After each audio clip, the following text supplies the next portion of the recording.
কোনোভাবেই যেন থামানো যাচ্ছে না ইরানকে। বিধ্বংসী এ হামলার পরিধি আরও বাড়িয়ে চলেছে তেহরান। আর এদিকে বদ্ধ দরজার আড়ালে চলছে এক মহাপরিকল্পনা।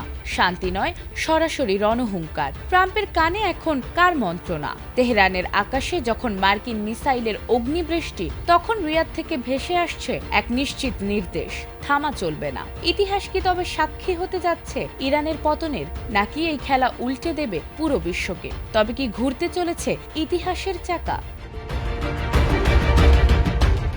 ইরানকে কেন্দ্র করে মধ্যপ্রাচ্যে চলমান উত্তেজনার মধ্যে নতুন করে আলোচনায় এসেছে সৌদি আরবের কৌশলগত অবস্থান। প্রভাবশালী মার্কিন সংবাদ মাধ্যম দ্য নিউ ইয়র্ক টাইমসের এক প্রতিবেদনে বলা হয়েছে, ইরানের বিরুদ্ধে সামরিক অভিযান জোরদার করতে যুক্তরাষ্ট্রের প্রেসিডেন্ট ডোনাল্ড ট্রাম্পের উপর চাপ দিচ্ছেন সৌদি যুবরাজ মোহাম্মদ বিন সালমান।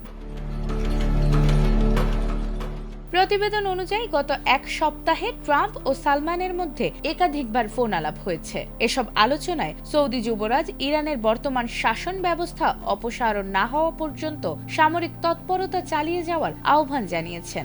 এমনকি তিনি সরাসরি মার্কিন স্থলবাহিনী মোতায়েনের পক্ষেও মত দিয়েছেন।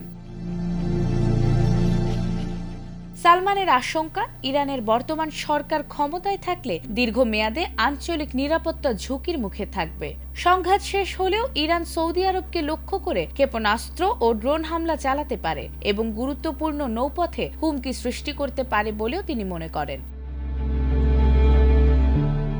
প্রকাশ্যে সৌদি আরব কূটনৈতিক সমাধানের পক্ষে অবস্থান নিলেও পর্দার আড়ালে তাদের অবস্থান অনেক কঠোর বলে প্রতিবেদনে উল্লেখ করা হয়েছে।